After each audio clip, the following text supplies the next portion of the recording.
ಇಂದು ಮೋಹನ್ ಅವರು ತುಂಬಾ ಸಂತೋಷದಲ್ಲಿದ್ದರು. ಅವರ ಎದೆ ಹೆಮ್ಮೆಯಿಂದ ಉಬ್ಬಿತ್ತು.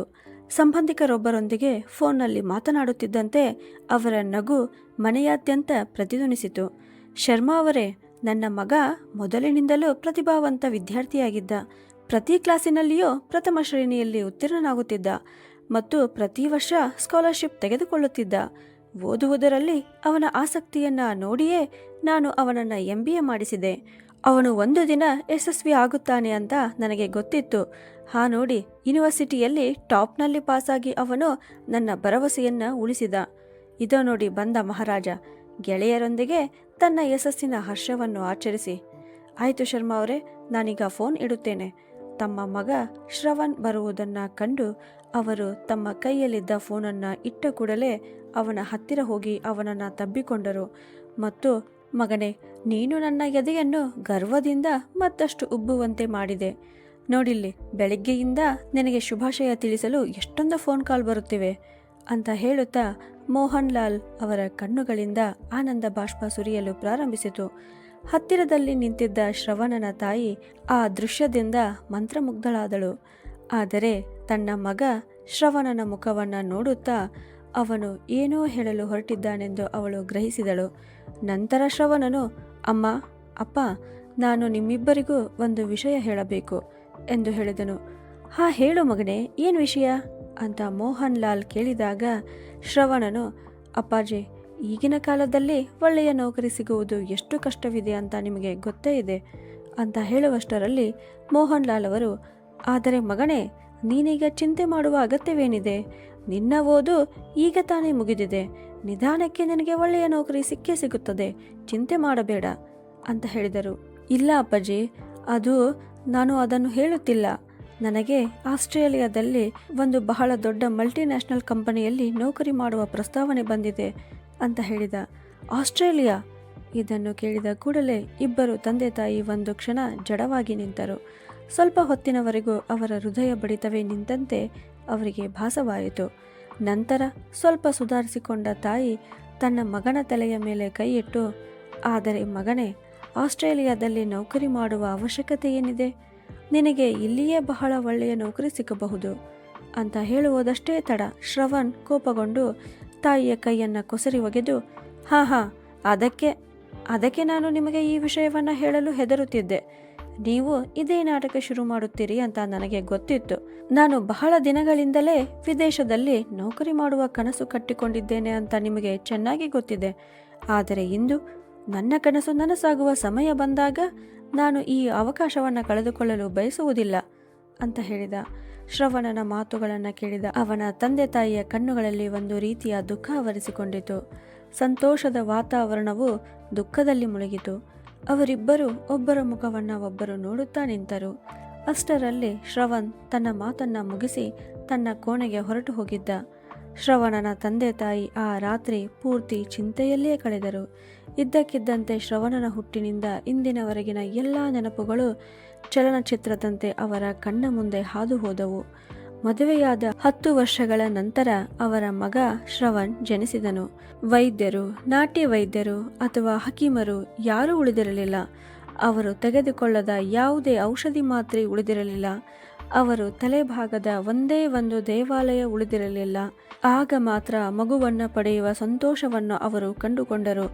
ಶ್ರವಣನ ತಾಯಿಯು ಅವಳ ಪತಿಗೆ, ಬಾಲ್ಯದಲ್ಲಿ ನಮ್ಮ ಶ್ರವಣ ನನ್ನನ್ನು ಎಂದಿಗೂ ಅವನ ದೃಷ್ಟಿಯಿಂದ ದೂರ ಹೋಗಲು ಬಿಡುತ್ತಿರಲಿಲ್ಲ ಮತ್ತು ನಾನು ಕಾಣಿಸದಿದ್ದರೆ ಅವನು ಇಡೀ ಮನೆಯಲ್ಲಿ ಗದ್ದಲ ಸೃಷ್ಟಿಸುತ್ತಿದ್ದ ಮತ್ತು ನೀವು ಯಾವಾಗ ಕೆಲಸದಿಂದ ಮನೆಗೆ ಹಿಂತಿರುಗುತ್ತಿದ್ದೀರೋ ಆಗ ಅವನು ನಿಮ್ಮ ಬಳಿಗೆ ಓಡಿ ಬಂದು ನಿಮ್ಮ ಕಾಲುಗಳಿಗೆ ಜೋತು ಬೀಳುತ್ತಿದ್ದ ಅಂತ ಹೇಳಿದಳು. ಆಗ ಶ್ರವಣನ ತಂದೆಯೂ ಕೂಡ ಭಾವುಕರಾಗಿ, ಅದೊಂದು ಕಾಲವಿತ್ತು, ಆದರೆ ಈ ದಿನವೇ ಬೇರೆಯಾಗಿದೆ. ಈಗ ನಮ್ಮ ಶ್ರವಣ ನಮ್ಮನ್ನು ಬಿಟ್ಟು ವಿದೇಶಕ್ಕೆ ಹೋಗುವುದನ್ನು ಯೋಚಿಸುತ್ತಿದ್ದಾನೆ.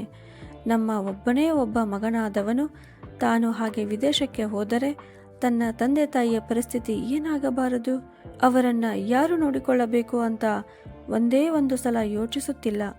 ಮಕ್ಕಳಾದವರು ಇಷ್ಟು ಸ್ವಾರ್ಥಿಗಳೇಕೆ ಆಗುತ್ತಾರೆ ಅಂತ ಹೇಳಿದರು.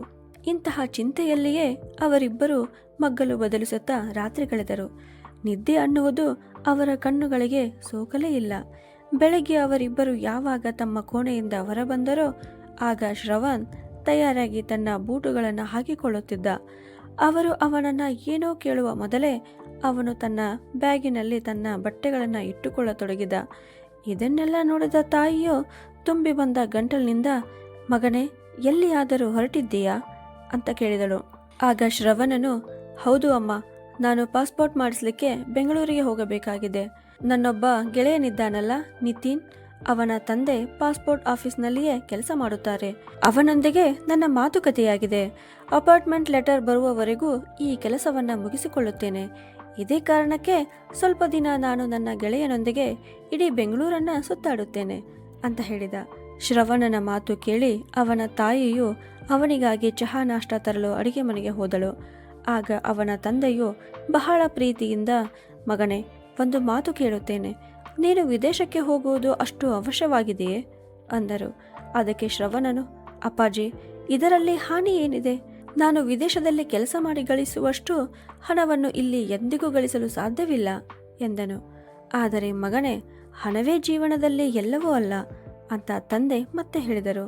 ಆಗ ಶ್ರವಣನು ಸ್ಪಷ್ಟವಾಗಿ, ಅಪ್ಪಾಜಿ, ನನಗೆ ಜೀವನ ಪೂರ್ತಿ ಈ ಸಣ್ಣ ಮನೆಯಲ್ಲಿ ಬಿದ್ದಿರಲು ಆಗುವುದಿಲ್ಲ. ನಿಮ್ಮಂತೆ ಸಣ್ಣ ಪುಟ್ಟ ಕೆಲಸಗಳನ್ನು ಮಾಡುವ ಮೂಲಕ ನನ್ನ ಕನಸುಗಳನ್ನು ಸುಟ್ಟು ಹಾಕಿ ಜೀವನದ ಹೊರೆಯನ್ನು ಹೊರಬೇಕೆಂದು ನೀವು ಬಯಸುತ್ತೀರೇನೋ? ಅದು ಎಂದಿಗೂ ಆಗುವುದಿಲ್ಲ ಅಂತ ಹೇಳಿ ಅವನು ತನ್ನ ಬ್ಯಾಗ್ ಎತ್ತಿಕೊಂಡು ನಾಷ್ಟ ಮಾಡದೆ ಹಾಗೆ ಹೊರಟು ಹೋದ. ತಮ್ಮ ಮಗನ ಮಾತುಗಳನ್ನು ಕೇಳಿ ಮೋಹನ್ ಲಾಲ್ ಅವರು ಕಲ್ಲಿನಂತೆ ಸ್ತಬ್ಧವಾಗಿ ನಿಂತು ಬಿಟ್ಟರು. ಸ್ವಲ್ಪ ಗಂಟೆಗಳ ಪ್ರಯಾಣದ ನಂತರ ಶ್ರವಣ್ ಯಾವಾಗ ಬೆಂಗಳೂರು ಮುಟ್ಟಿದನೋ ಆಗ ಅವನ ಗೆಳೆಯ ನಿತಿನ್ ಅವನ ದಾರಿ ಕಾಯುತ್ತಾ ಮೊದಲೇ ಅಲ್ಲಿ ಬಂದು ನಿಂತಿದ್ದ. ಒಬ್ಬರಿಗೊಬ್ಬರು ಭೇಟಿಯಾದ ನಂತರ ಇಬ್ಬರು ತುಂಬಾ ಖುಷಿಪಟ್ಟರು. ನಿತಿನ್ ಕಾರಿನಲ್ಲಿ ಶ್ರವಣನನ್ನು ತನ್ನ ಮನೆಗೆ ಕರೆದುಕೊಂಡು ಹೋದ. ನಿತಿನ್ನ ಮನೆಯು ಒಂದು ಸುಸಜ್ಜಿತ ಏರಿಯಾದಲ್ಲಿ ಇದ್ದಿತು ಮತ್ತು ತುಂಬಾ ದೊಡ್ಡದಾಗಿತ್ತು. ಅದರಲ್ಲಿ ಅವನು ತನ್ನ ತಂದೆ ತಾಯಿ ಮತ್ತು ಅಣ್ಣ ಅತ್ತಿಗೆಯೊಂದಿಗೆ ಇರುತ್ತಿದ್ದ. ನಿತಿನ್ ತನ್ನ ಗೆಳೆಯ ಶ್ರವಣನನ್ನು ತನ್ನ ಮನೆಯವರಿಗೆ ಪರಿಚಯಿಸಿದ. ಶ್ರವಣ್ ವಿದೇಶಕ್ಕೆ ಹೊರಟಿರುವ ಸಂಗತಿಯನ್ನು ನಿತಿನ್ ತನ್ನ ತಂದೆಗೆ ತಿಳಿಸಿದ. ಅದಕ್ಕಾಗಿ ಅವನು ಪಾಸ್ಪೋರ್ಟ್ಗೆ ಸಂಬಂಧಿಸಿದ ಔಪಚಾರಿಕತೆಯನ್ನು ಮುಗಿಸಿಕೊಳ್ಳಲು ಇಲ್ಲಿಗೆ ಬಂದಿರುವುದಾಗಿಯೂ ತಿಳಿಸಿದ. ನಿತಿನ್ನ ತಂದೆಗೆ ಬಹುಶಃ ಈ ವಿಚಾರ ಇಷ್ಟವಾಗಲಿಲ್ಲ. ಅವರು ಶ್ರವಣನಿಗೆ, ಮಗನೇ, ನೀನು ನಿಮ್ಮ ತಂದೆ ತಾಯಿಗೆ ಒಬ್ಬನೇ ಮಗನಾಗಿದ್ದೀಯಾ, ಅದಕ್ಕಾಗಿ ನೀನು ಇಲ್ಲಿಯೇ ಇದ್ದುಕೊಂಡು ಅವರಿಬ್ಬರನ್ನು ನೋಡಿಕೊಳ್ಳಬೇಕು ಅಂತ ಹೇಳಿದರು. ಅದಕ್ಕೆ ಶ್ರವಣನು, ಅಂಕಲ್ ಅವರೇ, ನನ್ನ ತಂದೆ ತಾಯಿಗಳು ಬಹಳ ಸಂಘರ್ಷದಿಂದ ತಮ್ಮ ಜೀವನವನ್ನು ಕಳೆದಿದ್ದಾರೆ. ಅದಕ್ಕಾಗಿ ನಾನು ವಿದೇಶಕ್ಕೆ ಹೋಗಿ ಬಹಳಷ್ಟು ಹಣ ಗಳಿಸಬೇಕು ಅಂತ ಅಂದುಕೊಂಡಿದ್ದೇನೆ. ಅದರಿಂದ ಅವರಿಗೆ ಸುಖದ ಜೀವನ ಪ್ರಾಪ್ತಿ ಮಾಡಬೇಕು ಅಂದುಕೊಂಡಿರುವೆ ಅಂತ ಹೇಳಿದ. ನಂತರ ಎಲ್ಲರೂ ಒಟ್ಟಿಗೆ ಕುಳಿತು ನಾಷ್ಟ ಮಾಡಿದ ನಂತರ ನಿತಿನ್ ಶ್ರವಣನನ್ನು ತನ್ನ ಮನೆಯಲ್ಲಿದ್ದ ಗೆಸ್ಟ್ ರೂಮ್ಗೆ ಕರೆದುಕೊಂಡು ಹೋದನು. ಗೆಸ್ಟ್ ರೂಮ್ ಬಹಳ ಆರಾಮದಾಯಕವಾಗಿತ್ತು. ಬಹಳ ಹೊತ್ತಿನವರೆಗೂ ಇಬ್ಬರು ಗೆಳೆಯರು ಅಲ್ಲಿ ಇಲ್ಲಿಯ ಮಾತುಗಳನ್ನು ಮಾತನಾಡುತ್ತಾ ನಗೆ ಖುಷಿಯಲ್ಲಿ ಮುಳುಗಿದ್ದರು. ಗೆಸ್ಟ್ ರೂಮ್ ಎದುರಿಗೆ ಇನ್ನೊಂದು ರೂಮ್ ಇದ್ದಿತು. ಅದರಿಂದ ಆಗಾಗ್ಗೆ ಸ್ವಲ್ಪ ಹೊತ್ತು ಬಿಟ್ಟು ಬಿಟ್ಟು ಕೆಮ್ಮುವ ಶಬ್ದ ಬರುತ್ತಿತ್ತು. ಮಾತುಗಳ ಮಧ್ಯೆ ಮಧ್ಯೆ ನಿತಿನ್ ಕೂಡ ಆ ರೂಮಿಗೆ ಹೋಗಿ ಬರುತ್ತಿದ್ದ. ಯಾವಾಗ ನಿತಿನ್ ಏನೋ ಕೆಲಸದ ನೆಪದಲ್ಲಿ ಮನೆಯಿಂದ ಹೊರಗೆ ಹೋದನೋ ಆಗ ಶ್ರವಣ್ ಎದ್ದು ಹೋಗಿ ಆ ರೂಮನ್ನು ಇಣುಕಿ ನೋಡಿದ. ಅಲ್ಲಿ ಒಬ್ಬ ವೃದ್ಧ ವ್ಯಕ್ತಿ ಜೋರಾಗಿ ಕೆಮ್ಮುತ್ತಿದ್ದ. ಶ್ರವಣ ಅವರ ಹತ್ತಿರ ಹೋಗಿ ತನ್ನ ಕೈಗಳಿಂದ ಆಸರೆ ಕೊಟ್ಟು ಅವರನ್ನು ಮೆಲ್ಲನೆ ಎಬ್ಬಿಸಿ ಕೂರಿಸಿದ. ಸ್ವಲ್ಪ ಹೊತ್ತು ಆ ವೃದ್ಧ ವ್ಯಕ್ತಿಯ ಬೆನ್ನನ್ನು ಸವರಿ ನಂತರ ಅವರಿಗೆ ಕುಡಿಯಲು ಒಂದು ಗ್ಲಾಸ್ ನೀರನ್ನು ತುಂಬಿಕೊಟ್ಟನು. ಅವರು ತಮ್ಮ ನಡುಗುವ ಕೈಗಳಿಂದ ಗ್ಲಾಸನ್ನು ಹಿಡಿದರು. ನಂತರ ಸ್ವಲ್ಪ ಸಾವರಿಸಿಕೊಂಡು 4-5 ಗುಟುಕು ನೀರು ಕುಡಿದು ಗ್ಲಾಸನ್ನು ಮರಳಿ ಶ್ರವಣ ಕೈಗೆ ಕೊಟ್ಟರು. ಆಗ ಅವರ ಕೆಮ್ಮು ಸಂಪೂರ್ಣವಾಗಿ ನಿಂತಿತು. ಶ್ರವಣ್ ಗ್ಲಾಸನ್ನ ಇಟ್ಟು ಅವರನ್ನು ಹಿಡಿದು ಮತ್ತೆ ನಿಧಾನವಾಗಿ ಮಲಗಿಸಿದ. ಒಂದು ಕಡೆಗೆ ಆ ವೃದ್ಧರಿಗೆ ಸಮಾಧಾನ ಆಗುತ್ತಿದ್ದರೆ ಇನ್ನೊಂದು ಕಡೆಗೆ ಅವರು ಶ್ರವಣನನ್ನ ಪ್ರಶ್ನಾರ್ಥಕವಾಗಿ ನೋಡುತ್ತಿದ್ದರು. ಶ್ರವಣ್ ಅವರ ಕಣ್ಣುಗಳಲ್ಲಿ ಇದ್ದ ಪ್ರಶ್ನೆಯನ್ನು ಅರ್ಥ ಮಾಡಿಕೊಂಡು, ಅಜ್ಜವ್ರೆ, ನಾನು ನಿತಿನನ ಸ್ನೇಹಿತನಾಗಿದ್ದೇನೆ. ಹಿಂದೆ ನಾನು ಬೆಂಗಳೂರಿಗೆ ಬಂದಿದ್ದೇನೆ ಅಂತ ಹೇಳಿದಾಗ ಆ ವೃದ್ಧ ವ್ಯಕ್ತಿ ಶ್ರವಣನ ಮಾತು ಕೇಳಿ ಅವನಿಗೆ ಆಶೀರ್ವದಿಸಲು ತಮ್ಮ ಕೈಯನ್ನು ಮೇಲಕ್ಕೆತ್ತಿದ್ದರು ಮತ್ತು ತಮ್ಮ ನಡುಗುವ ಕೈಯನ್ನು ಅವನ ತಲೆಯ ಮೇಲೆ ಇಟ್ಟರು. ಶ್ರವಣ್ ಅವರ ಸ್ಥಿತಿಯಿಂದ ತೀವ್ರ ದುಃಖಿತನಾಗಿದ್ದನು. ಅವನು ಸ್ವಲ್ಪ ಹೊತ್ತು ಪಕ್ಕದ ಕುರ್ಚಿಯ ಮೇಲೆ ಕುಳಿತನು. ಸ್ವಲ್ಪ ಸಮಯದ ನಂತರ ನಿತಿನ್ ತಂದೆ ಒಳಗೆ ಬಂದು ಶ್ರವಣನ ಯೋಗಕ್ಷೇಮವನ್ನು ವಿಚಾರಿಸಿದರು. ನಂತರ ಅವರು ಆ ವೃದ್ಧರಿಗೆ ಔಷಧಿ ಕೊಡುತ್ತಾ, ಈಗ ಹೇಗಿದ್ದೀರಿ ಅಪ್ಪಾಜಿ, ನಿಮ್ಮ ಕೆಮ್ಮು ಸ್ವಲ್ಪ ಕಡಿಮೆ ಆಯಿತೆ ಅಂತ ಕೇಳಿದರು. ಆ ವೃದ್ಧರು ಹ್ಞೂ ಅನ್ನುವ ರೀತಿ ತಮ್ಮ ತಲೆ ಹಾಕಿದರು. ಮರುದಿನ ಶ್ರವಣ್ ತನ್ನ ಸ್ನೇಹಿತ ನಿತಿನ್ ಜೊತೆ ಪಾಸ್ಪೋರ್ಟ್ ಔಪಚಾರಿಕತೆಯನ್ನ ಪೂರ್ಣಗೊಳಿಸಲು ಹೊರಗೆ ಹೋದನು. ಆ ಮಧ್ಯಾಹ್ನ ಅವರಿಬ್ಬರು ರೆಸ್ಟೋರೆಂಟ್ನಲ್ಲಿ ಊಟ ಮಾಡಿ ಮನೆಗೆ ಹಿಂತಿರುಗಿದರು. ಆಗ ಮನೆಯಲ್ಲಿನ ಎಲ್ಲರೂ ಆ ವೃದ್ಧ ವ್ಯಕ್ತಿಯ ರೂಮಿನಲ್ಲಿ ಇರುವುದನ್ನು ಕಂಡುಕೊಂಡರು. ನಿತಿನನ ತಂದೆ ತಾಯಿಗಳು ಬೆಡ್ ಪಕ್ಕದ ಕುರ್ಚಿಯಲ್ಲಿ ಕುಳಿತಿದ್ದರು. ನಿತಿನನ ಅತ್ತಿಗೆ ಹಣ್ಣುಗಳನ್ನು ಹೆಚ್ಚಿ ಆ ವೃದ್ಧರಿಗೆ ತಿನ್ನಿಸುತ್ತಿದ್ದಳು ಮತ್ತು ನಿತಿನನ ಅಣ್ಣ ಅವರ ಕಾಲುಗಳನ್ನು ಒತ್ತುತ್ತಿದ್ದ. ಮನೆ ಮುಟ್ಟುತ್ತಲೇ ನಿತಿನ್ ಆ ವೃದ್ಧ ತಾತನ ಆರೋಗ್ಯ ವಿಚಾರಿಸಲು ಹೋದನು. ನಿತಿನನ ಪೂರ್ತಿ ಪರಿವಾರ ಆ ಪರಸ್ಪರ ಆತ್ಮೀಯತೆಯನ್ನ ಕಂಡು ಶ್ರವಣ್ ಬಹಳ ಪ್ರಭಾವಿತನಾದನು. ಇಷ್ಟು ಒಳ್ಳೆಯ ಜನರೊಂದಿಗೆ ಸಮಯ ಕಳೆಯಲಿಕ್ಕೆ ತನಗೆ ಅವಕಾಶ ಸಿಕ್ಕಿದ್ದಕ್ಕೆ ಶ್ರವಣ್ ಗರ್ವಪಡುತ್ತಿದ್ದ. ಜೊತೆಗೆ ಈಗಿನ ಕಾಲದ ಪರಿವಾರದಲ್ಲಿಯೂ ಇಷ್ಟೊಂದು ಏಕತೆ ಇರುತ್ತದೆಯಾ ಅಂತ ಅವನು ವಿಚಿತ್ರನಾಗಿದ್ದ. ಶ್ರವಣ್ ಕೂಡ ಸ್ವಲ್ಪ ಸಮಯವನ್ನು ಆ ವೃದ್ಧ ತಾತ ಮತ್ತು ಆ ಪರಿವಾರದೊಂದಿಗೆ ಕುಳಿತು ಕಳೆಯುತ್ತಿದ್ದ ಮತ್ತು ಆ ವೃದ್ಧ ತಾತನಿಗೆ ಸ್ವಲ್ಪ ಸ್ವಲ್ಪ ಸಹಾಯ ಮಾಡುತ್ತಿದ್ದ. ಕುಡಿಯಲಿಕ್ಕೆ ನೀರಿನ ಗ್ಲಾಸ್ ತುಂಬಿಕೊಡುವುದು, ಎಬ್ಬಿಸಿ ಕೂರಿಸಲು ಸಹಾಯ ಮಾಡುವುದು, ಹೀಗೆ 2-3 ದಿನಗಳಲ್ಲಿಯೇ ಶ್ರವಣ್ಗೆ ಆ ವೃದ್ಧ ತಾತನೊಂದಿಗೆ ಆತ್ಮೀಯತೆ ಬೆಳೆಯಿತು. ಮತ್ತು ಶ್ರವಣನನ್ನ ನೋಡುತ್ತಲೇ ಆ ವೃದ್ಧ ತಾತನ ಮುಖದಲ್ಲಿ ಸ್ವಲ್ಪ ಹರುಷ ಮೂಡುತ್ತಿತ್ತು. ತನ್ನ ಗೆಳೆಯನ ಮನೆಗೆ ಬಂದು ಶ್ರವಣ್ ಇಂದಿಗೆ 3 ದಿನವಾಗಿತ್ತು. ಶ್ರವಣ್ ಇಂದು ಬೆಳಿಗ್ಗೆ ಎದ್ದು ನೋಡಿದಾಗ ಎದುರಿನ ತಾತನ ರೂಮಿನಲ್ಲಿ ಪೂರ್ತಿ ಪರಿವಾರವಲ್ಲದೆ ಡಾಕ್ಟರ್ ಸಹ ಬಂದಿದ್ದರು. ಅವರು ತಾತನವರ ಆರೋಗ್ಯ ತಪಾಸಣೆ ಮಾಡುತ್ತಿದ್ದರು. ತಾತನವರ ಆರೋಗ್ಯ ಇಂದು ತುಂಬ ಹದಗೆಟ್ಟಿತ್ತು. ಅವರಿಗೆ ಉಸಿರನ್ನು ತೆಗೆದುಕೊಳ್ಳಲು ತೊಂದರೆ ಆಗುತ್ತಿತ್ತು. ಅವರು ಮಧ್ಯೆ ಮಧ್ಯೆ ನರಳುತ್ತಿದ್ದರು. ಕೇಳಿದಾಗ ಅವರು ನಿನ್ನೆ ಸಂಜೆಯಿಂದ ಊಟ ಮಾಡಿಲ್ಲ ಎಂದು ತಿಳಿಯಿತು. ಕುಟುಂಬದ ಎಲ್ಲರೂ ನಿರಾಸೆಗೊಂಡು ಮೌನವಾಗಿ ನಿಂತಿದ್ದರು. ತಾತ ಮಾತನಾಡುವ ಸ್ಥಿತಿಯಲ್ಲಿ ಇರಲಿಲ್ಲ. ಆದರೆ ಅವರ ಕಣ್ಣುಗಳಲ್ಲಿ ಎಲ್ಲರಿಗಾಗಿ ಪ್ರೀತಿ ಉಕ್ಕುತ್ತಿತ್ತು. ಆದರೆ ಅಂತಹ ಸ್ಥಿತಿಯಲ್ಲಿಯೂ ಆಳವಾದ ಗೆರೆಗಳು ಮತ್ತು ಸುಕ್ಕುಗಳಿಂದ ತುಂಬಿದ್ದ ಅವರ ಮುಖದಲ್ಲಿ ತೃಪ್ತಿಯ ಭಾವನೆಯಿತ್ತು. ಅಷ್ಟರಲ್ಲಿ ನಿತಿನನ ತಂದೆ ಬಂದು ಅವರ ಪಕ್ಕದಲ್ಲಿ ಕುಳಿತು ಕಣ್ಣೀರು ತುಂಬಿದ ಕಣ್ಣುಗಳೊಂದಿಗೆ, ಅಪ್ಪಾಜಿ, ನಾನು ಅಮಿತ್ಗೆ ಕರೆ ಮಾಡಬೇಕೆ ಎಂದು ಕೇಳಿದರು. ಈ ಮಾತನ್ನು ಕೇಳುತ್ತಲೇ ತಾತನವರ ಕಣ್ಣುಗಳು ಕಣ್ಣೀರಿನಿಂದ ತುಂಬಿ ಬಂದವು ಮತ್ತು ಅವರ ಮುಖದಲ್ಲಿದ್ದ ತೃಪ್ತಿಯ ಭಾವನೆ ಎಲ್ಲೋ ಮಾಯವಾಯಿತು.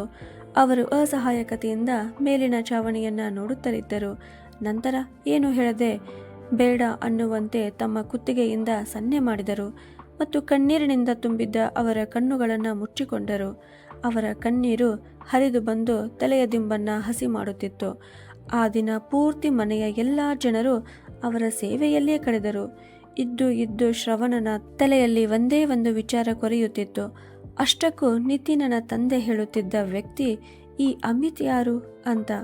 ಈ ಪ್ರಶ್ನೆ ಅವನನ್ನ ವಿಚಾರಗಳ ಮಳೆಯಲ್ಲಿ ನೂಕುತ್ತಿತ್ತು. ಅಂಕಲ್ ಯಾರ ಬಗ್ಗೆ ಮಾತನಾಡುತ್ತಿದ್ದರು ಮತ್ತು ತಾತ ಅವರ ಮಾತು ಕೇಳಿ ಭಾವುಕರಾಗಿ ಅವರ ಕಣ್ಣುಗಳಿಂದ ನೀರು ಹರಿಯಲು ಕಾರಣವೇನು? ಆದರೂ ಅವರು ಇನ್ನೂ ಅವರನ್ನು ಭೇಟಿಯಾಗಲು ಏಕೆ ಬಯಸಲಿಲ್ಲ ಅಂತ.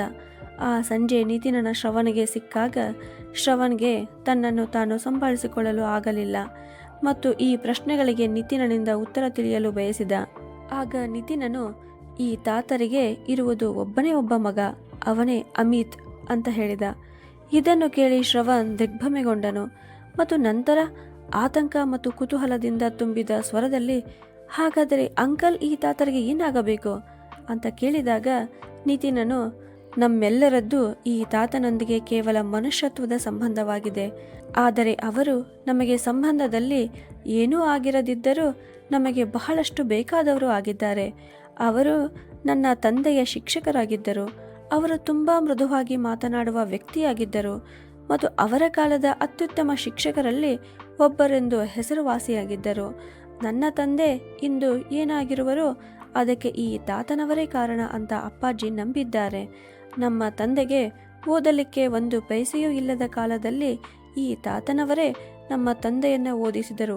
ಕೇವಲ ಓದಿಸುವುದಷ್ಟೇ ಅಲ್ಲದೆ ಓದಿನಲ್ಲಿ ನಮ್ಮ ತಂದೆಗೆ ಅಭಿರುಚಿ ಕಾಣುವಂತೆ ಮಾಡಿದರು ಅಂತ ಹೇಳಿದ.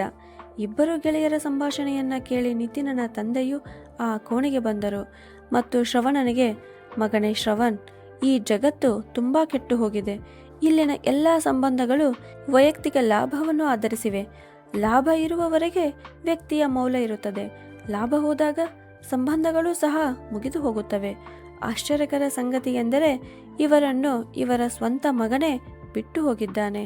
ಆ ಮಗನಾದವನು ಇವರು ಎಷ್ಟು ದೇವರಿಗೆ ಹರಕೆ ಹೊತ್ತು ಪೂಜೆ ಪುನಸ್ಕಾರ ಮಾಡಿದ ನಂತರ ಎಷ್ಟೋ ವರ್ಷಗಳ ನಂತರ ಇವರಿಗೆ ಜನಿಸಿದ್ದ. ಅದೇ ಮಗನನ್ನು ಇವರು ಸಾಕಿ ಸಲುಹಿ ದೊಡ್ಡ ವ್ಯಕ್ತಿಯನ್ನಾಗಿ ಮಾಡಲು ತಮ್ಮ ಎಲ್ಲವನ್ನ ಕಳೆದುಕೊಂಡರು. ಅವನನ್ನು ಎಷ್ಟು ಓದಿಸಿದರು ಅಂದರೆ ಅವನಿಗೆ ಅಮೆರಿಕದಲ್ಲಿ ಒಂದು ದೊಡ್ಡ ಕಂಪನಿಯಲ್ಲಿ ಉನ್ನತ ಹುದ್ದೆಯಲ್ಲಿ ಕೆಲಸ ಮಾಡುತ್ತಿದ್ದಾನೆ. ಆದರೆ ಹಿಂದೆ ಉಳಿದದ್ದು ಅವನ ತಂದೆ ತಾಯಿ ಮಾತ್ರ. ಅವನು ಅಲ್ಲಿಗೆ ಹೋಗಿ ಅಮೆರಿಕ ಹುಡುಗಿಯನ್ನೇ ಮದುವೆಯಾದ ಮತ್ತು ಅಲ್ಲಿಯೇ ಮನೆ ಸಂಸಾರ ಮಾಡಿಕೊಂಡು ಅಲ್ಲಿಯವನಾಗಿಯೇ ಉಳಿದಿದ್ದಾನೆ. ಹಿರಿಯರ ಮನೆಯನ್ನು ಅವನು ಮೊದಲೇ ಮಾರಿಕೊಂಡಿದ್ದ ಮತ್ತು ತನ್ನ ತಂದೆ ತಾಯಿಯನ್ನು ಬಾಡಿಗೆ ಮನೆಯಲ್ಲಿ ಬಿಟ್ಟು ಹೊರಟು ಹೋದ. ಅವನ ತಾಯಿ ಈ ಆಘಾತವನ್ನು ಬಹಳ ದಿನ ತಡೆದುಕೊಳ್ಳಲಿಲ್ಲ. 3 ವರ್ಷದ ಹಿಂದೆಯೇ ಅವರು ಮರಣ ಹೊಂದಿದರು. ಆದರೆ ವೃದ್ಧ ತಂದೆ ತನ್ನ ಪತ್ನಿಯನ್ನು ಕಳೆದುಕೊಂಡು ಏಕಾಂಗಿಯಾದರು. ಒಂದು ದಿನ ನನ್ನ ಪಾಸ್ಪೋರ್ಟ್ ಆಫೀಸ್ಗೆ ಬಂದು ನನ್ನ ಕಾಲಿಗೆ ಬಿದ್ದರು ಮತ್ತು ನನಗೆ ವಿನಂತಿಸುತ್ತಾ, ದಯವಿಟ್ಟು ನನ್ನ ಪಾಸ್ಪೋರ್ಟ್ ಮಾಡಿಕೊಡಿ, ನಾನು ನನ್ನ ಮಗನ ಹತ್ತಿರ ಅಮೆರಿಕಕ್ಕೆ ಹೋಗಬೇಕು ಅಂತ ಬೇಡಿಕೊಂಡರು. ನನ್ನ ಆದರಣೀಯ ಶಿಕ್ಷಕರನ್ನು ನನ್ನ ಕಾಲು ಕೆಳಗೆ ನೋಡಿ ನನ್ನ ಪರಿಸ್ಥಿತಿ ಏನಾಗಿರಬೇಡ, ಅದನ್ನು ನಾನು ಹೇಳಲಾರೆ. ನಾನು ಅವರನ್ನು ಎಬ್ಬಿಸಿ ಸಂಭಾಳಿಸಿದೆ, ಅವರಿಗೆ ಚಹಾ ನಾಷ್ಟ ಕೊಡಿಸಿದೆ ಮತ್ತು ಅವರ ಮಗನಿಗೆ ಫೋನ್ ಮಾಡಿದೆ. ಅಮಿತ್ ಫೋನ್ ಎತ್ತಿ, ಸ್ವಲ್ಪ ಸಮಯದ ನಂತರ ನಾನು ನನ್ನ ತಂದೆಯನ್ನು ಕರೆದುಕೊಂಡು ಹೋಗುತ್ತೇನೆ ಅಂತ ಹೇಳಿದ. ಆದರೆ ಆ ಸಮಯ ಇದುವರೆಗೂ ಬರಲೇ ಇಲ್ಲ. ಅದಾದ ನಂತರ ನಾನು ಅವರನ್ನು ಒಂಟಿಯಾಗಿ ಬಿಡದೆ ಈ ಮನೆಗೆ ಕರೆದುಕೊಂಡು ಬಂದೆ ಮತ್ತು ನಮ್ಮ ಮಕ್ಕಳಿಗೂ ಅಜ್ಜನ ಪ್ರೀತಿ ಸಿಕ್ಕಿತು. ಅವರಿಗೂ ಒಂದು ಹೊಸ ಪರಿವಾರ ಸಿಕ್ಕಂತೆ ಆಯಿತು. ಆಗಿನಿಂದ ನಾನು ಕೂಡ ಅವರನ್ನು ಅಪ್ಪಾಜಿ ಅಂತ ಕರೆಯುತ್ತೇನೆ ಅಂತ ತಮ್ಮ ನೆಚ್ಚಿನ ಶಿಕ್ಷಕರ ಬಗ್ಗೆ ಹೇಳಿದರು. ಶ್ರವಣ್ಗೆ ಅವರ ಮಾತುಗಳನ್ನು ಕೇಳಿ ವಿಚಿತ್ರವೆನಿಸಿತು. ಪ್ರಪಂಚದ ಕ್ರೂರ ಸ್ವಭಾವದ ಬಗ್ಗೆ ತಿಳಿದುಕೊಂಡ ನಂತರ ಅವನ ಹೃದಯವು ದುಃಖದ ಆಳಕ್ಕೆ ಮುಳುಗುತ್ತಿತ್ತು. ಅವರು ಇನ್ನೂ ಹೀಗೆ ಮಾತನಾಡುತ್ತಿರುವಾಗ ತಾತನ ಕೋಣೆಯಿಂದ ನರಳುವ ಶಬ್ದಗಳು ಜೋರಾಗಿ ಕೇಳಿಬಂದವು. ಶಬ್ದ ಕೇಳಿ ನಿತಿನ್ ಮತ್ತು ಅವನ ತಂದೆ ಏನೋ ಅಹಿತಕರ ಘಟನೆ ನಡೆಯಬಹುದೆಂದು ಹೆದರಿ ಕೋಣೆಯ ಕಡೆಗೆ ಓಡಿದರು. ಶ್ರವಣ್ ದಿಗ್ಭ್ರಮೆಗೊಂಡನು. ನಂತರ ಶಾಂತನಾಗಿ ಎದ್ದು ಅವನು ಕೂಡ ತಾತನ ಕೋಣೆಗೆ ಹೋದನು. ನೋಡಿದರೆ ಆ ತಾತನಿಗೆ ಉಸಿರಾಟದ ತೊಂದರೆ ತುಂಬಾ ಆಗುತ್ತಿತ್ತು. ಅವರ ತೆರೆದುಕೊಂಡ ಕಣ್ಣುಗಳು ತೆರೆದುಕೊಂಡೇ ಇದ್ದವು ಮತ್ತು ಅಂಕಲ್ ಅವರ ಕೈಗಳನ್ನು ತಮ್ಮ ಕೈಗಳಲ್ಲಿ ಹಿಡಿದು ಕಣ್ಣೀರಿನ ಕಣ್ಣುಗಳು ಮತ್ತು ಚಿಂತಿತ ಮುಖಭಾವದಿಂದ ಅವರನ್ನು ನೋಡುತ್ತಿದ್ದರು. ಅಷ್ಟರಲ್ಲಿ ಕುಟುಂಬದ ಉಳಿದವರು ಸಹ ಅವರ ಕೋಣೆಯನ್ನು ತಲುಪಿದ್ದರು. ಅಣ್ಣ ಅವರ ಪಾದಗಳನ್ನು ಸವರಿಸಲು ಪ್ರಾರಂಭಿಸಿದನು ಮತ್ತು ಆಂಟಿ ಅವರ ಬಾಯಿಗೆ ಗಂಗಾ ನದಿಯ ನೀರಿನ ಹನಿಗಳನ್ನು ಸುರಿಯಲು ಪ್ರಾರಂಭಿಸಿದರು. ಅವರು ತುಂಬ ಕಷ್ಟಪಟ್ಟು ತಮ್ಮ ಕೈಗಳನ್ನು ಮಡಚಿ ಕೋಣೆಯಲ್ಲಿದ್ದ ಎಲ್ಲರನ್ನೂ ಅಸಹಾಯಕತೆಯಿಂದ ನೋಡಿದರು ಮತ್ತು ಇದ್ದಕ್ಕಿದ್ದಂತೆ ಅವರ ಕೈಗಳು ಬಲಹೀನವಾದವು. ತಲೆ ಒಂದು ಕಡೆಗೆ ಹೊರಳಿತು. ತಮ್ಮ ಎಲ್ಲ ದೈಹಿಕ ಮತ್ತು ಮಾನಸಿಕ ಯಾತನೆಗಳಿಂದ ಮುಕ್ತರಾಗಿ ಅವರ ಈ ಕ್ರೂರ ಲೋಕವನ್ನು ಶಾಶ್ವತವಾಗಿ ತೊರೆದರು. ಅವರ ಅಂತಿಮ ವಿದಾಯಕ್ಕೆ ಸಿದ್ಧತೆಗಳು ಪ್ರಾರಂಭವಾದವು ಮತ್ತು ಅವರ ದೇಹವನ್ನು ಪೂರ್ಣ ಅಲಂಕಾರದೊಂದಿಗೆ ಸ್ಮಶಾನಕ್ಕೆ ಕೊಂಡೊಯ್ಯಲಾಯಿತು. ಇಡೀ ಸ್ಮಶಾನವು ಜನರಿಂದ ತುಂಬಿತ್ತು. ಆದರೆ ಆಶ್ಚರ್ಯಕರ ಸಂಗತಿ ಅಂದರೆ ಆ ಗುಂಪಿನಲ್ಲಿ ಅವರಿಗೆ ರಕ್ತ ಸಂಬಂಧವಿರುವ ಒಬ್ಬ ವ್ಯಕ್ತಿಯೂ ಇರಲಿಲ್ಲ. ಅವರು ಕೇವಲ ಮಾನವೀಯತೆಯ ಹಿತದೃಷ್ಟಿಯಿಂದ ತಮ್ಮ ಎಲ್ಲಕ್ಕಿಂತ ಹೆಚ್ಚಾಗಿ ಅವರಿಗೆ ವಿದಾಯ ಹೇಳಲು ಬಂದಿದ್ದರು. ಮತ್ತು ದೊಡ್ಡ ವಿಪರ್ಯಾಸವೆಂದರೆ ಅವರು ಈ ಸಂಬಂಧ ಹೊಂದಿದ್ದ ಜನರಿಗೆ ಇಂದು ಅವರ ಆತ್ಮೀಯರು, ಅವರನ್ನು ತಮ್ಮ ಪ್ರಾಣಕ್ಕಿಂತ ಹೆಚ್ಚಾಗಿ ಪ್ರೀತಿಸುತ್ತಿದ್ದವರು ಈ ಲೋಕವನ್ನು ತೊರೆದಿದ್ದಾರೆಂದು ತಿಳಿದಿರಲಿಲ್ಲ. ಆದರೆ ಅವರಿಗೆ ತಿಳಿದಿದ್ದರೂ ಸಹ ಅದು ಬಹುಶಃ ಅವರಿಗೆ ಯಾವುದೇ ವ್ಯತ್ಯಾಸವನ್ನುಂಟು ಮಾಡುತ್ತಿರಲಿಲ್ಲ. ಏಕೆಂದರೆ ಅದು ಏನಾದರೂ ವ್ಯತ್ಯಾಸವನ್ನುಂಟು ಮಾಡಿದ್ದರೆ ಅವರು ಈ ಲೋಕವನ್ನು ಅಂತಹ ಸ್ಥಿತಿಯಲ್ಲಿ ಬಿಡುತ್ತಿದ್ದರೆ. ನಿತಿನ್ ಮತ್ತು ಅವನ ಇಡೀ ಕುಟುಂಬದೊಂದಿಗೆ ಶ್ರವಣ ಈ ವೃದ್ಧನ ಹಣೆಬರಹಕ್ಕಾಗಿ ಕಣ್ಣೀರು ಸುರಿಸುತ್ತಿದ್ದನು. ಅವನ ದುಃಖಕ್ಕೆ ಮಿತಿಯೇ ಇರಲಿಲ್ಲ. ಅವನ ಹೃದಯದ ಆಳದಲ್ಲಿ ಹುದುಗಿದ್ದ ಅವನ ಕೋಮಲ ಭಾವನೆಗಳು ಅವನ ಕಠಿಣ ಹೃದಯವನ್ನು ಇದ್ದಕ್ಕಿದ್ದಂತೆ ಕರಗಿಸಲು ಪ್ರಾರಂಭಿಸಿದವು. ಸ್ಮಶಾನದ ಚಿತೆಯ ಮೇಲೆ ಮಲಗಿದ್ದ ವೃದ್ಧ ತಾತನ ಮುಖವು ಅವನಿಗೆ ತನ್ನ ತಂದೆಯ ಮುಖದಂತೆ ಕಂಡಿತು. ಹಾಗೆ ಅವನಿಗೆ ತನ್ನ ತಂದೆಯ ಮುಖದಂತೆ ಕಂಡ ನಂತರ ಅವನು ಮತ್ತಷ್ಟು ಬಿದ್ದು ಬಿದ್ದು ಅಳತೊಡಗಿದ.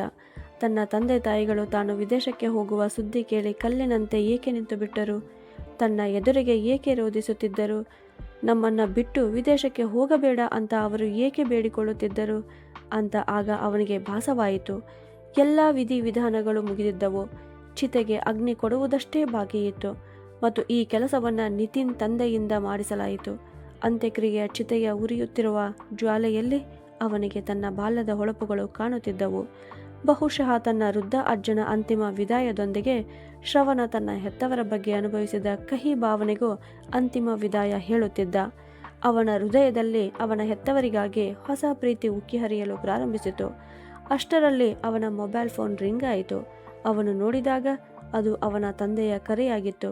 ಧೈರ್ಯ ತಂದುಕೊಳ್ಳುತ್ತಾ ಅವನು ನಡುಗುವ ಕೈಗಳಿಂದ ಫೋನ್ ಎತ್ತಿದನು. ಆಚೆ ಕಡೆಯಿಂದ ಅವನ ತಂದೆ ಕರುಣೆ ಮತ್ತು ಯಾತನೆ ತುಂಬಿದ ಧ್ವನಿಯಲ್ಲಿ, "ಮಗನೇ, ನಿನ್ನ ಅಪಾರ್ಟ್ಮೆಂಟ್ ಲೆಟರ್ ಬಂದಿದೆ" ಅಂತ ಕೇಳಿಸಿತು. ಕೇವಲ ಇದೊಂದು ವಾಕ್ಯ ಕೇಳುವುದಷ್ಟೇ ತಡ. ಶ್ರವಣ್ ಕಣ್ಣಲ್ಲಿ ಕಣ್ಣೀರಿನ ಕೋಡಿಯೇ ಹರಿಯಲು ಪ್ರಾರಂಭಿಸಿತು. "ನಾನು ಬರುತ್ತಿದ್ದೇನೆ ಅಪ್ಪಾಜಿ." ಅವನಿಂದ ಇಷ್ಟೇ ಹೇಳಲು ಆಯಿತು. ಅವನು ಫೋನ್ ಕಟ್ ಮಾಡಿದ. ಅದಾದ ಸರಿಯಾಗಿ 2 ಗಂಟೆಯ ನಂತರ ಅವನು ರೈಲ್ವೆ ಸ್ಟೇಷನ್ಗೆ ತಲುಪಿದ್ದ. ಅವನ ಗೆಳೆಯ ನಿತಿನ್ ಅವನನ್ನು ಬಿಡಲು ಬಂದಿದ್ದ.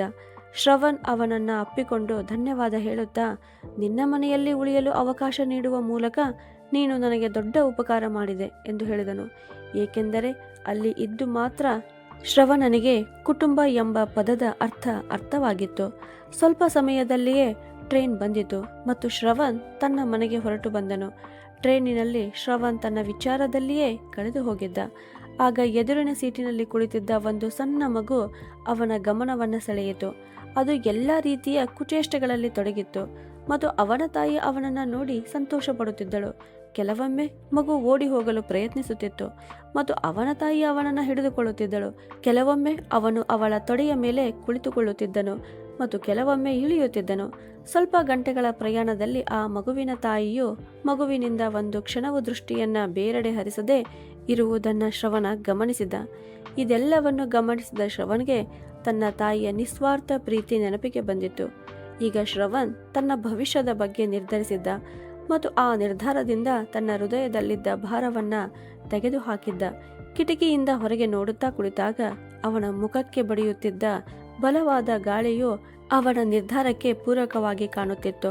ಅದೇ ಸಮಯದಲ್ಲಿ ಅವನಿಗೆ ಅವನ ಹೆತ್ತವರ ಮೇಲಿನ ಪ್ರೀತಿ ಬಲವಾಯಿತು. ಈ ಜೀವನದ ಅರ್ಥ ಮತ್ತು ಮೌಲ್ಯವನ್ನು ಅವನು ಇನ್ನಷ್ಟು ಆಳವಾಗಿ ಅನುಭವಿಸುತ್ತಿದ್ದನು. ಸ್ವಲ್ಪ ಸಮಯದ ನಂತರ ಶ್ರವಣ್ ತನ್ನ ಮನೆಯ ಹೊರಭಾಗವನ್ನು ತಲುಪಿದಾಗ ಅವನು ಅಲ್ಲಿಯೇ ನಿಂತನು. ಕೆಲವೊಮ್ಮೆ ಬೀದಿಯನ್ನು ನೋಡುತ್ತಿದ್ದನು, ಕೆಲವೊಮ್ಮೆ ತನ್ನ ಮನೆಯನ್ನು ಬಹಳ ಗಮನವಿಟ್ಟು ನೋಡುತ್ತಿದ್ದನು. ಆದರೆ ನಂತರ ಅವನು ಯೋಚಿಸಲು ಪ್ರಾರಂಭಿಸಿದನು. ಇದು ನಾನು ನನ್ನ ಬಾಲ್ಯವನ್ನು ಕಳೆದ ಅದೇ ಮನೆಯಲ್ಲವೇ? ಇಲ್ಲಿಯವರೆಗೆ ನಾನು ವಾಸಿಸುತ್ತಿದ್ದ ಸ್ಥಳ. ಆದರೆ ಇಂದು ಈ ಮನೆಯನ್ನು ನೋಡಿದಾಗ ನನ್ನ ಹೃದಯದಲ್ಲಿ ಬೇರೆಯದೇ ಆಕರ್ಷಣೆ ಏಕೆ ಆಗಿದೆ? ಅವನ ಕಣ್ಣ ಮುಂದೆ ಅವನ ಬಾಲ್ಯ ತುಂಟಾಟಗಳು ಕಾಣಿಸಿಕೊಂಡಿತು. ಆ ಮನೆಯೊಂದಿಗೆ ಅವನಿಗಿದ್ದ ಎಲ್ಲ ಭಾವನಾತ್ಮಕ ಮಾತುಗಳು ಅವನ ನೆನಪಿಗೆ ಬರತೊಡಗಿದವು. ಅವನ ಹೃದಯದಲ್ಲಿ ಹುದುಗಿದ್ದ ಎಲ್ಲ ಭಾವನೆಗಳು ಅಲೆಗಳಂತೆ ಉಕ್ಕುತ್ತಿದ್ದವು. ನಂತರ ಅವನು ಬಾಗಿಲು ಕರೆಗಂಟೆ ಬಾರಿಸಿದ. ಮರು ಕ್ಷಣವೇ ಬಾಗಿಲು ತೆರೆಯಿತು. ಅವನ ಎದುರಿಗೆ ಅವನ ತಂದೆ ತಾಯಿ ನಿಂತಿದ್ದರು. ಆದರೆ ಶ್ರವಣ್ ಅವರನ್ನು ನೋಡಿದಾಗ ಚಿಂತೆಯಿಂದಾಗಿ ಕೇವಲ 4 ದಿನಗಳಲ್ಲೇ ತನ್ನ ಹೆತ್ತವರು ತಮ್ಮ ಗಾತ್ರದ ಅರ್ಧದಷ್ಟು ಕುಗ್ಗಿ ಹೋಗಿದ್ದಾರೆಂದು ಅವನಿಗೆ ಅರಿವಾಯಿತು. ಅವರ ವೃದ್ಧ ಕಣ್ಣುಗಳಲ್ಲಿ ದುಃಖ ಸ್ಪಷ್ಟವಾಗಿ ಗೋಚರಿಸುತ್ತಿತ್ತು. ಅವರನ್ನು ಅಂತಹ ಸ್ಥಿತಿಯಲ್ಲಿ ನೋಡಿದಾಗ ಶ್ರವಣ್ಗೆ ಕರುಳು ಕಿತ್ತು ಬಾಯಿಗೆ ಬಂದಂತೆ ಆಯಿತು. ಏತನ್ಮಧ್ಯ ಅವನ ಬ್ಯಾಗು ಕೈಜಾರಿ ಕೆಳಗೆ ಬಿದ್ದಿತು ಮತ್ತು ಅವನು ತನ್ನ ತಂದೆ ತಾಯಿಯನ್ನು ತಬ್ಬಿಕೊಂಡು ಬಿಕ್ಕಿ ಬಿಕ್ಕಿ ಅಳತೊಡಗಿದ. ಶ್ರವಣ್ಗೆ ಏನಾಯಿತು ಅಂತ ಅವನ ತಂದೆ ತಾಯಿಗೆ ತಿಳಿಯದಾಗಿತ್ತು. ಇಬ್ಬರು ಸೇರಿ ಅವನ ಅಳುವಿಗೆ ಕಾರಣ ಕೇಳಿದರು. ಆದರೆ ಶ್ರವಣ್ ಏನೂ ಹೇಳಲಿಲ್ಲ. ನಂತರ ಅವನ ತಂದೆ ಅವನನ್ನು ಸಮಾಧಾನಪಡಿಸಿ ಕಣ್ಣೀರು ಒರೆಸಿದರು. ನಂತರ ತಮ್ಮ ಕಿಸೆಯಲ್ಲಿದ್ದ ಅವನ ಅಪಾಯಿಂಟ್ಮೆಂಟ್ ಲೆಟರನ್ನು ಕೊಟ್ಟನು. ಶ್ರವಣ್ ನೇಮಕಾತಿ ಪತ್ರವನ್ನು ಕೈಯಲ್ಲಿ ತೆಗೆದುಕೊಂಡಾಗ ಅದು ಒದ್ದೆಯಾಗಿತ್ತು. ಅವನ ತಾಯಿ ಮತ್ತು ತಂದೆಯ ಕಣ್ಣೀರಿನಿಂದ ಅದು ಒದ್ದೆಯಾಗಿದೆ ಅಂತ ಶ್ರವಣ್ ಅರಿತುಕೊಳ್ಳಲು ಹೆಚ್ಚು ಸಮಯ ತೆಗೆದುಕೊಳ್ಳಲಿಲ್ಲ. ಅವನು ತಕ್ಷಣ ಪತ್ರವನ್ನು ಚೂರು ಚೂರು ಮಾಡಿ ಹರಿದು ಹಾಕಿದ. ನಂತರ ಅವನು ಪ್ರೀತಿ ಮತ್ತು ಕರುಣೆ ಮಿಶ್ರಿತ ಧ್ವನಿಯಲ್ಲಿ, "ಅಪ್ಪ, ಅಮ್ಮ, ನನ್ನನ್ನು ಕ್ಷಮಿಸಿಬಿಡಿ, ನಾನು ಮರುಳನಾಗಿದ್ದೆ" ಅಂತ ಹೇಳಿ ಮತ್ತೆ ತಂದೆ ತಾಯಿಯನ್ನು ತಬ್ಬಿಕೊಂಡ. ಇಂದು ಈ ಮನೆಯಲ್ಲಿ ಪ್ರೀತಿ ಮತ್ತು ಸಂತೋಷದ ಕಣ್ಣೀರು ತುಂಬಿತ್ತು. ಈ ಕುಟುಂಬ ನಿಜವಾಗಿಯೂ ಒಂದು ಕುಟುಂಬವಾಗಿತ್ತು ಮತ್ತು ನೆಲದ ಮೇಲೆ ಬಿದ್ದಿದ್ದ ಆ ನೇಮಕಾತಿ ಪತ್ರದ ತುಣುಕುಗಳು ಇದಕ್ಕೆ ಸಾಕ್ಷಿಯಾಗಿದ್ದವು. ಇಂದು ಇಡೀ ಮನೆಯಲ್ಲಿ ಶ್ರವಣನ ಈ ವಾಕ್ಯವು ಪ್ರತಿಧ್ವನಿಸುತ್ತಿತ್ತು. "ನಾನು ನಿಮ್ಮನ್ನು ಬಿಟ್ಟು ಎಲ್ಲೂ ಹೋಗಲಾರೆ. ನಾನು ನಿಮ್ಮನ್ನು ಬಿಟ್ಟು ಎಲ್ಲೂ ಹೋಗಲಾರೆ. ಹಾಗಿದ್ದರೆ ಸ್ನೇಹಿತರೆ, ಕೊನೆಯಲ್ಲಿ ಶ್ರವಣ್ ತೆಗೆದುಕೊಂಡ ನಿರ್ಧಾರ ಸರಿ ಇದ್ದರೆ ಕಮೆಂಟ್ ಮಾಡಿ ತಿಳಿಸಿ. ಕತೆಗೊಂದು ಲೈಕ್ ಕೊಡಿ ಹಾಗೂ ಇದೇ ಥರ ಕತೆಗಳನ್ನು ನೋಡಲು ನಮ್ಮ ಚಾನಲನ್ನು ಸಬ್ಸ್ಕ್ರೈಬ್ ಮಾಡಿ. ಧನ್ಯವಾದಗಳು.